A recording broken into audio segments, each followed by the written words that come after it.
Hey everyone, Frost here, and I'm dying for Wilds to release. The time of waiting for Wilds to release is coming to an end, and I want to commemorate this moment by making a simple video sharing my thoughts about the monsters in Wilds that Capcom has officially shown off, so no spoilers. I'm doing this in 3 groups. The first are the 6 monsters that were in the beta tests. The second group is the 8 other new monsters, and the third group is the 9 returning monsters we know about. So, without further delay, let's get started with the first monster, Chotacabra. Yeah, he's not really my thing. He's alright as a starter monster, I guess, but just not where my preferences lie. And beyond that, what really bothered me was that he was just so weak. He was incapable of killing me. Like, okay, let me put this into perspective. There were these little bug things like flashlight mosquito dudes in the Windward Plains, like endemic life, and they would attack you. And they could legitimately kill me faster than a Chotacabra could. Endemic life. Or maybe smell monsters, I don't really know what they are. Either way, Chotacabra is just that weak, and I was not fond of that. So to make me like him a little bit more, I would just want to see him do more damage, or be able to actually be more of a threat to us. The next monster is Doshiguma, the very first monster we ever saw for Wilds. He's a fanged beast, and I don't particularly like fanged beasts that much, so I'm not too big on Doshiguma either. That said, I do really like how the Alpha Doshiguma is different from the other ones. That is a cool touch. But beyond that, I'm not too excited for him. He's just alright to me. Moving on to a monster I am quite fond of is Balahara. The moment I saw him, I was already sold. A sandworm monster? That is just conceptually cool. Now, my opinion of him did drop just a little bit when I fought him in the beta, and he ended up being kind of annoying. So, I think Balahara's gonna be one of those monsters where I like the design, but not the fight all that much. Which is kind of funny if you think about it, because a lot of people tend to think that way about Almudron, the other Mud Leviathan. So, maybe Mud Leviathans just have this sort of cool but annoying reputation. But this next monster, is Raidao, the apex of the Windward Plains. And I love this monster. From a visual standpoint alone, he's this giant golden flying wyvern that turns blue, charged with electricity. And then when he fights, he turns his face into a railgun that shoots a giant blast of electricity. It is fundamentally awesome what Raidao is and does. And I loved fighting him in the beta. Every time he would charge up his big lightning blast, oh man, everyone would scramble away for their lives. It was awesome. There is a good chance, depending on how good his armor and weapons are, that Raidao could become one of my top 10 favorite monsters in this series. Moving on is the only returning monster that showed up in the beta, Gypceros. And I'll be totally honest, even though I hate Gypceros as a monster, I actually kind of enjoyed fighting him in the beta. I can't believe I'm actually saying this, but Wilds made me like Gypceros. And next is the flagship of Wilds, Arkveld.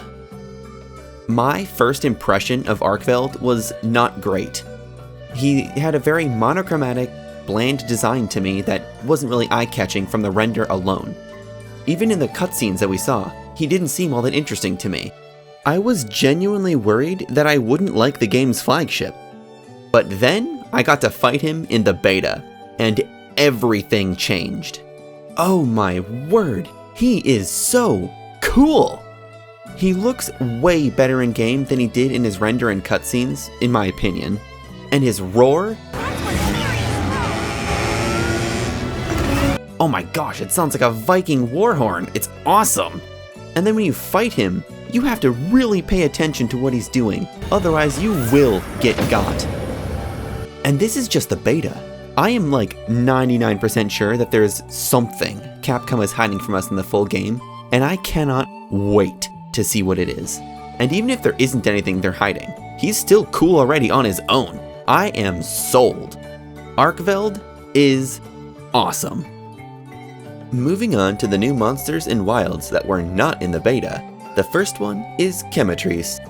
And yeah, I don't really have any strong opinions on this monster. He's a visually interesting monster based on a cockatrice, which is pretty neat, but I don't know. I'm just not feeling that spark with Chemetrice. Lalabarina is next, and my biggest opinion on Lalabarina is finally an interesting paralysis monster. We haven't even had a good one since Najarala, or I guess Delameter. Anyway, I am excited for Lalabarina. Between the ways it moves and twirls around while fighting, to its freaky giant claws. Yeah, I'm excited to see what this monster's all about.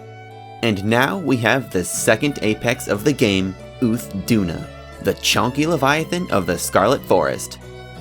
I'd say Uthduna is probably a solid A-tier monster to me. I really like its colorful design, and I'm intrigued by the water veil mechanic that Uthduna has, especially if it gets implemented as an armor skill. I think my one hang-up about Uthduna is its girth.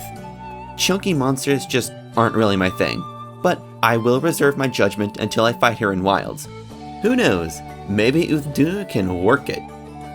Oh boy, yeah, the next monster is Rompopolo. You know, this freak. Its creepy long tongue, its sharp pointed beak, and its weird red eyes, its weird bulging head and body, and those sharp pointy arms, and those weird freaky feet, and that thick tail that ends in what looks like a stinger. What is this thing? Truly, Capcom has made the newest, ugliest monster in the whole series. But you know what? It works. It actually works. I respect it. Normally I hate the ugly monsters, but Rompopolo I respect, because of just how sheerly grotesque it is. Also, can I just say, a beak on a brute wyvern? Again? If I had a nickel for every new bird-like brute wyvern in Wilds, well, I'd have 2 nickels, but it's weird that it happened twice.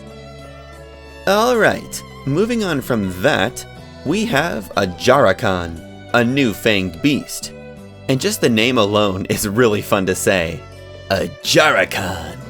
But yeah, I know I said earlier I don't like fanged beasts, and generally I don't. But I don't know, a Jarakan's working for me. I think it might be because his body looks more like it's covered in scales instead of fur, which just has a cool aesthetic to me. Yep, that's all it takes to make me like a fanged beast. Just make a dragon monkey. Ha! Seriously though, a Jarakan looks really cool, his gear looks really cool, and I'm looking forward to hunting it. Next, we have the Black Flame, New Udra, the apex of the Oil Well Basin, and the first ever monster classified as a cephalopod. This has got to be one of, if not the, most unique monsters Capcom has ever made. It's a fiery, oily land octopus that slithers around in a cave. It's just so different. I am so excited to experience this monster that I refrained from watching any of the gameplay footage of New Udra. I am really looking forward to this hunt. Hirabami is next. They're these strange flying leviathan monsters that look similar to a somnicanth. Yeah, I'm neutral on them. They seem interesting enough, and the design isn't repulsive like some other monsters. But beyond having a gorgeous armor set, Hirabami doesn't particularly excite me. Unlike the next monster. The apex of the Ice Shard Cliffs, Jin Dahad. Oh, I am just at a loss for words looking at this thing. He's this enormous leviathan, covered from head to toe to tail in these odd appendages that look like they're made of metal. And the parts underneath the metal look all blackened and evil. He looks like the Lich King if he was a Monster Hunter monster. Oh man, I cannot wait to encounter Jin Dahad and hunt it in the full game. This is the #1 monster that I'm most hyped for in Wilds going into the game. He's also the final new monster that we know about going into Wilds, which means next are the returning monsters. And I just gotta say, Wilds is the first Monster Hunter since, oh gosh, since Generations, where I'm actually more excited for the new monsters than the returning ones. Yeah, for World, Iceborne, Rise, and Sunbreak, the returners interested me more than the new monsters, But Wilds? Wilds is different. And its first returning monster is the sensei himself, Yayan Kutku. And I'm neutral to positive about Kutku being back. I have always been fond of him, so I'm glad to see that he's back. That said, he's a fire bird wyvern that isn't Kurupeko. Bring back Kurupeko! Congalala was the next monster shown, and I'm honestly not too excited for it. I appreciate that Capcom gave him a fancy redesign with the thicker fur, but it doesn't really change my overall opinion of Congalala, which is, not interested. The only good thing about Congalala being back are the HD farts. And Rathian is back, to literally nobody's surprise. But I'm still very happy about it. It wouldn't be a Monster Hunter without her. And just look at that render. Rathian is looking as good as ever. And then there's her partner in crime, Rathalos. We know he's in the game. We even saw this mysterious pale Rathalos with glowing purple scars on him in the launch trailer. But Capcom hasn't officially given us any information on him, or even a proper render yet. And that excites me.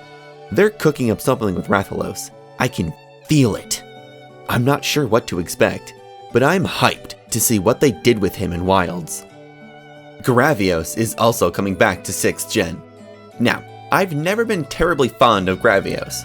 He's big and hard, which makes him annoying to hunt, and his heat gas release move that he uses constantly has always been a huge nuisance. Basically, not a Gravios fan. That said, I am more curious to see if Wilds can make Gravios good than I am concerned that it's, Gravios. The one thing that I am absolutely pleased with about Gravios returning is that it means that we can craft his legendary sword and shield, the Black Doom Flame. Next is a very intriguing returner, Nursilla.